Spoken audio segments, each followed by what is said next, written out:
Hello everyone, welcome back to my channel. Today I'm going to teach you the first lesson in grade 9 history. So I have uploaded the fourth lesson which is related to the second term, and if you haven't watched it I will put a link. So let's get into our lesson. In this lesson we are going to talk about how do the Dutch came to Sri Lanka, and also how do the Dutch capture the coastal areas, and the way how the Dutch continued their administration power in Sri Lanka. So first I want to ask, how many European nations came to Sri Lanka? There were three. Who are they? Portuguese, Dutch and British. So we talk about Portuguese in grade 8 and Dutch, and we are going to talk about the Dutch in this lesson.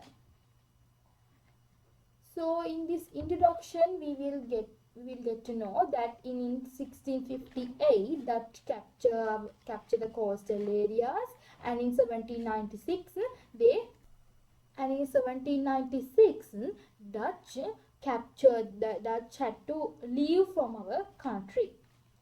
So let's talk about this information briefly. So let's talk about how do the Dutch arrive to Asia. In 16th century, Dutch were engaging in trading power in the Lisbon harbour in Portugal by buying spices and other commodities and selling them in European nations. Holland is the motherland of the Dutch, and Holland was captured by the Spain. The Spanish were Roman Catholics and the Dutch were Protestants, and there were religious controversies. Religious controversies means fight between the religion. So there were religious controversies between these Dutch and Spanish. The Dutch was rebellion. They were doing protests against the Spanish to win the independence. So meanwhile, Prince Philip II, who is the king of Spain, he also inherited the kingship of Portugal, became the king of Spain. He inherited the kingship of Portugal, but he became the king of Spain, and he got the opportunity to work against with the Dutch. So King Philip II prohibited the Dutch to arrive at Lisbon harbour, and the Dutch ships could not enter the Lisbon harbour, and the Dutch had to reach to Asia to do their trading. Then the Portuguese are very cunning. They were very cunning nation, and they did not give any knowledge, or they did not give any information about the sea routes to Asia. So the Dutch in 1595 Dutch was succeeded to discover the sea route to Asia. So in 1602 the Dutch arrived to Asia, and they established the Dutch East Trading Company in 1602, or VOC Company. What is they established? Dutch East India Trade Company, or VOC Company, in 1602. This is the picture of the VOC Company. Remember this picture from this symbol VOC. So that means it's easy to identify this picture when we get this picture in the examination. So the Dutch in 1602 Dutch were able to grow this financial sector of the VOC company stable. So that the Dutch established the headquarter in Batavia in Java Island, and established their power in different kind of islands in Asia, and also they captured different kind of colonies, and also they captured the coastal areas of India during the 1602. So then let's talk about how do the Kandyan King took the support of the Dutch. In 1602, the Dutch admiral named Joris van Spilbergen, who is the first Dutch national to come to Asia, come to Sri Lanka, is Joris van Spilbergen in 1602. He reached the eastern coast of Sri Lanka with 3 ships and landed at Batticaloa. He met the King Vimaldarma Surya I in July 1602. Who is the first Dutch national to come to Sri Lanka is Joris van Spilbergen in 1602, and he reached the eastern coast of Sri Lanka with 3 ships and landed at Batticaloa. Then he went to Kandy to meet King Vimaldarma Surya I in July 1602, and King Vimaldarma Surya was disappointed with the Portuguese activities. At that time, Portuguese was capturing the country. So the king agreed to give the assistance for the Dutch to drive the Portuguese from the country. After 3 months, Joris van Spilbergen had left, and after 3 months, Siebert de Weert met King Vimaldarma Surya I, and the king welcomed him enthusiastically and had discussions with them about the Portuguese. So meanwhile, in this occasion, Siebert de Weert spoke to the king in a disrespectful manner. So, king had to kill Siebert de Weert.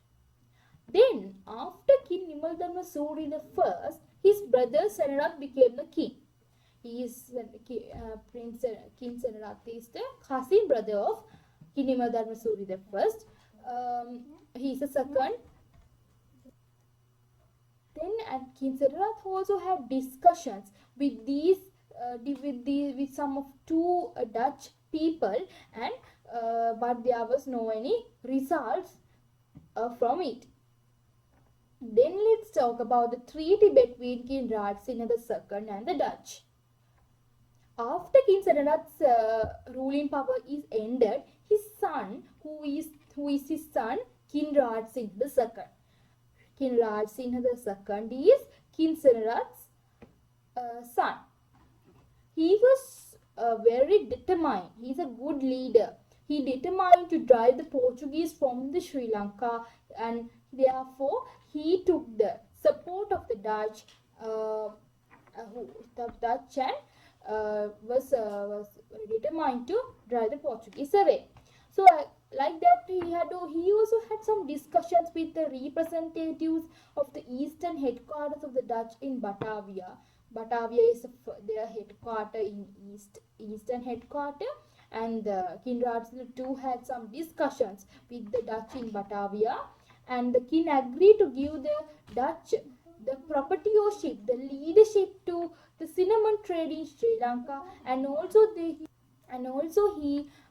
gave the harbour in eastern coast of Sri Lanka, because the Dutch support the Portuguese to drive the Portuguese away. The king agreed to give 2 things. What are the two things? The proprietorship of the cinnamon trade and the eastern coast harbour in Sri Lanka. So the objective of the king is not to bring another European nation instead of another one. Okay, he only wanted to remove the Portuguese from the country. With the discussions take place with the Dutch and the king's army, Dutch surrounded the Portuguese fortress, which is in the Batticaloa, and after different sort of attacks to the Portuguese, Batticaloa fortress was taken by the Dutch. So in Rajasinhe II and Dutch had an agreement in the month of May in 1638. When did they had an agreement? In the month of May in 1638 with King Rajasinhe II and the Dutch. Let's talk about the key points of the 1638 treaty. So the first key point is the Dutch agreed to support the King of Kandy to drive the Portuguese from the country. The Dutch is agreeing to support the king to drive the Portuguese from the country. Second one is king is agreeing to give the commodities, spices such as cinnamon, pepper, beeswax, because the Dutch had to spend some of the money on battle. So instead of money, king gave cinnamon, pepper and beeswax to the Dutch. and granted the Dutch the monopoly of collecting commodities from Kandyan areas except for elephants. Except elephants, the Dutch can grant the monopoly of collecting commodities except elephants. Then fourth one is agreeing to deploy if the king wished to do so the Dutch army at the fortress that would be captured from the Portuguese. If the Portuguese, the Dutch, the fortress of the Portuguese which had been captured by the Dutch army will be taken by them if the king wished to do so. Okay. So if the king wished to do so, and this is important, remember this one because at later they were removing this quote. The next one is, so let's talk about how the battles for driving the Portuguese were conducted and how the Dutch were captured the coastal areas in Sri Lanka. So after the treaty in 1638, so during that time the Dutch and the Kandyan army was capturing the Portuguese fortress in Trincomalee, Negombo, Galle, Kaluthara, Colombo, Manor and Jaffna. What are the Portuguese army which were the Dutch and the Kandyan army was capturing at that time? Trincomalee, Negombo, Galle, Kaluthara, Colombo, Manor and Jaffna. After the fortress in Trincomalee and Negombo had been captured, there was a fight between the king and the Dutch. The fight is the Dutch was capturing the fortress which was more advantageous for them, and they did not hand over the fortress which was captured by them to the king, and they banished the agreement. They violated the agreement. Okay, that means now there are some Trincomalee, Negombo, some of the places are there where there are some advantages for the Dutch. So they did not give those places to the king, as well as they are capturing the fortress with the advantages. More advantageous places fortress were capturing by the Dutch, and they did not hand over them, and the Dutch were violating the agreement. So because of at that time the Dutch had been very cunning. So in terms of one clause of 16th, the Dutch army may be deployed in fortress captured from the Dutch only if the king of the country wished to do so. The Dutch had acted forgetting this clause. So this clause, so that the Dutch army may be deployed in fortress captured from the Portuguese only if the king of the country wished to do so. This means if the king wished to do so, the Dutch army will be capturing the fortress only if the king wished to do so. The Dutch has forgot this clause. Accordingly, the Dutch, without even taking advices from the king, deployed their army at the fortress and they captured from the Portuguese. That means the Dutch, without having any advice of the king, they took the fortress which was captured from the Portuguese by themselves. As cinnamon was grew in abundance in Negombo and Galle areas, the Dutch did not hand over those areas to the king, and they took all those areas to themselves. But they kept those areas were under their control. They were not given to the king; they were under their control. So, because of these fights, the king refused to pay the salaries for these workers. Also, as he told that it is not his responsibility. The Dutch said that they could not hand over the fortress until the king paid the amount which they had been expended, the money which they have expended. Till the king did not hand over those, they will also not hand over the fortress to the king. So these fights were erupted between these two parties like this way, and King Rajasinhe II had Rajasinhe II had a great patience and support the Dutch to capture from the Portuguese the fortress which is included the Colombo fort. This is the Galle fort. You can see they so the Dutch and the king again had to do the had to fight with the Portuguese and take those fortresses. Meanwhile, a Dutch army arrived in Sri Lanka, which was headed by general named Gerard Half. Gerard Half, another Dutch army, was arrived to Sri Lanka, which was headed by Gerard Half. So, becoming more powerful of the area, the Dutch army then positioned the artillery on high grounds that surrounded Colombo Fort in order to capture it from the Portuguese. So, the General Gerard Half and his army around positioned around Colombo Fort to take that from the Portuguese hand. So, um, pleased with the work of Gerard Half, King Rajasinhe showed him a great respect and sent a huge army to join them. So, King also sent a huge army to the Gerard Half. So, the Dutch was helpless and they had to give those fort also to the king and also the Dutch. The Dutch, who had been so far been carrying out these operations from Gold Fort and Colombo Fort, they made their headquarters in Colombo Fort. Gold Fort made Colombo Fort their headquarters. So the Gold Fort and Colombo Fort became their Dutch headquarters. So this was another instance why the Dutch broke the agreement in 1638. So if the king wished to do so, they were able to take. The king did not give any permission to take those fortress. So the Dutch broke the 1630 agreement also. In 1658, the Dutch captured the Manor and Jaffna Fort. So Portuguese rule was ended in coastal areas in 1658, and Dutch captured the Manor and Jaffna Fort. So the Dutch, however, the Dutch retained. They did not went from those fortress which they were captured from Portuguese.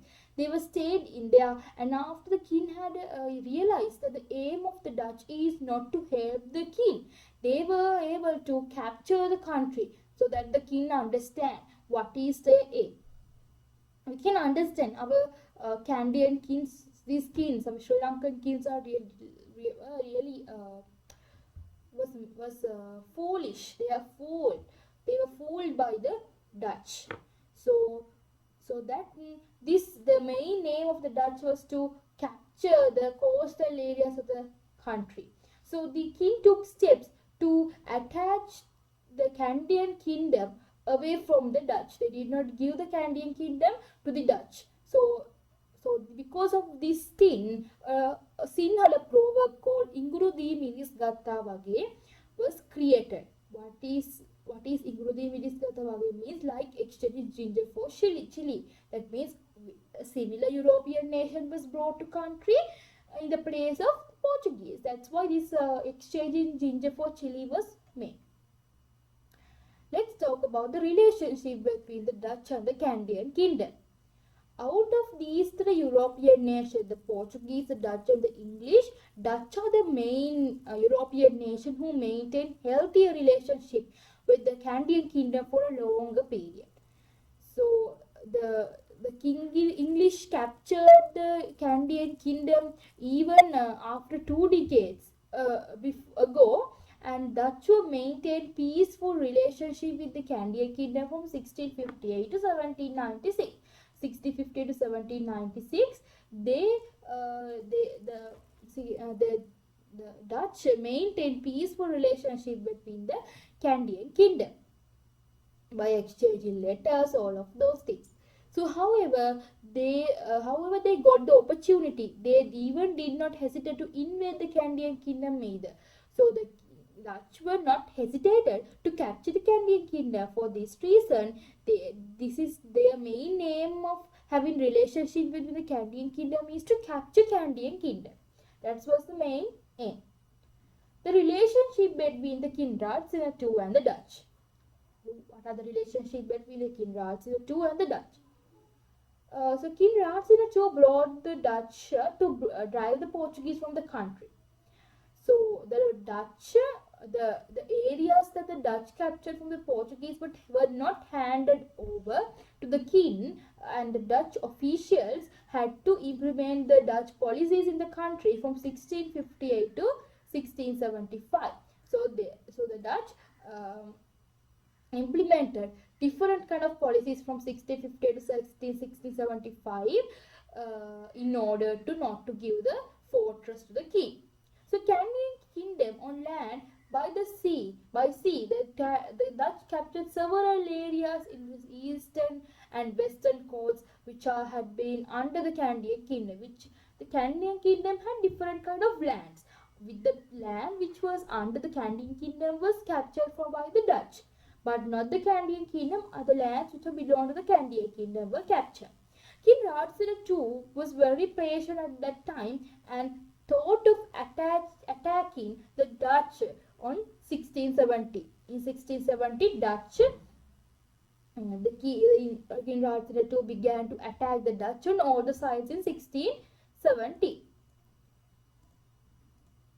So the fact that the Dutch had to lose the areas, lot of areas in 1658 because of these powerful attacks. So Kandyan armies launched different kind of attacks under the guidance of King Rajasinhe II. So it seems that the series of attacks launched by King Rajasinhe's army helped the Dutch to gain a proper understanding of the war power of the Kandyan kingdom and also formulate their future policy toward the Kandyan kingdom. The Dutch do not have any understanding about the war power of the war power of the Kandyan kingdom. So because of that, the Dutch understand the way the Kandyan kingdom was doing their wars, and they form a future policy towards the Kandyan kingdom. You can see how cunning Dutch were. After these attacks, the Dutch realized that the Kandyan armies were capable of fighting against them face to face on land, and that if they tried to capture the Kandyan kingdom, they would have to engage an unending war with the Kandyan kingdom as the Portuguese had done. So if Dutch has realized that the Kandyan armies were really talented, if they were able to fight with them, they were able to fight in the land on a face to face, and also they were if they want to capture the Kandyan kingdom, they had to organize an unending war, non-stop war with the Kandyan kingdom, as the Portuguese also had done that thing. So as a result, Dutch took steps to deal with the Kandyan kings by showing their respect, fear, and maintain peaceful relationship.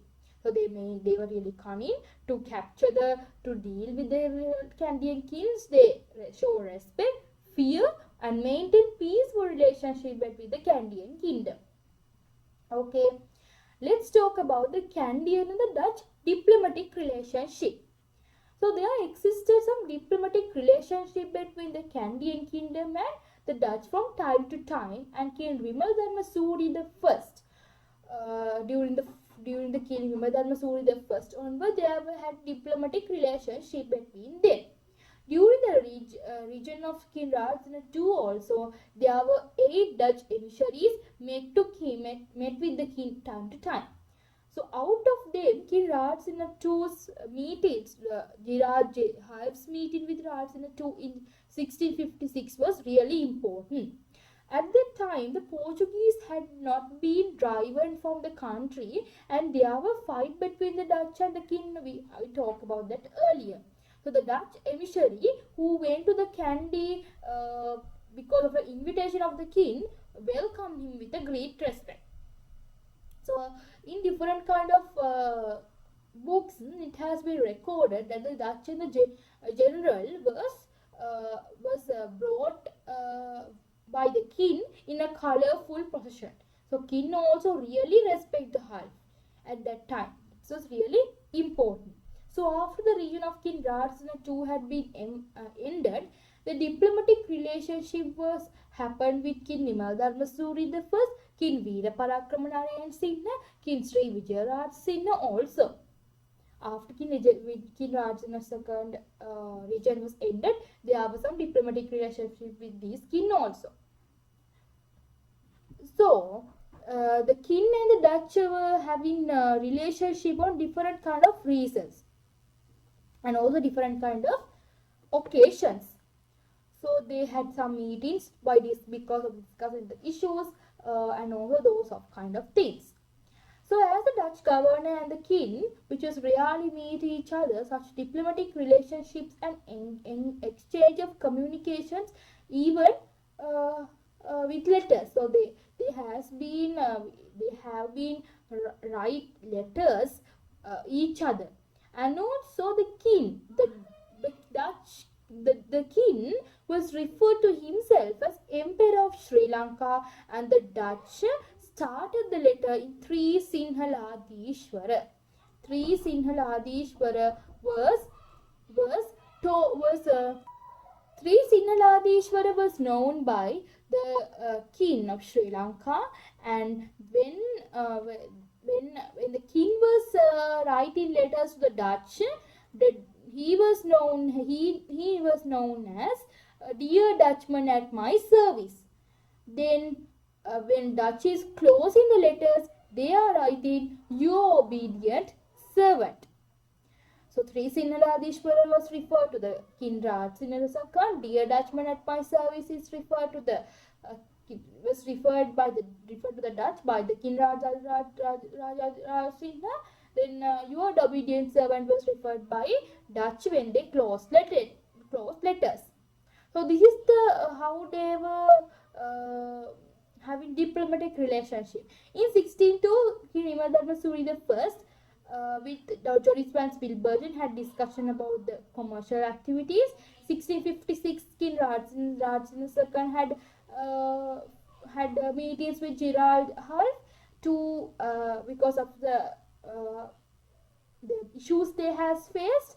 In 1688, King Rajasinhe II meets Sir Albert to have another new agreement. 1721, King Veeraparakrama Singh had a meeting with Colonel Tackles to have because of the death of the king's queen. Remember this chart very well. Then there were some gifts was exchanged by the king by the Dutch and the king emissary by the Dutch. These were the gifts given by Dutch to the king. Flags from the Portuguese, 2 horses, 2 sets of Persian bows and arrows, sandalwood timber, 2 Persian sheep, and several other animals. And the gifts that were given to the Dutch emissary by the king are a gold chain, a ring, a shoe holder made by gold. So it is really important. You can see the Dutch gifts are really low in price. The gifts given by the king was really high in price. The peace policy and avoiding conflicts. We will talk this part, another part in the next part of the lesson. So thank you for joining with me. Have a nice day.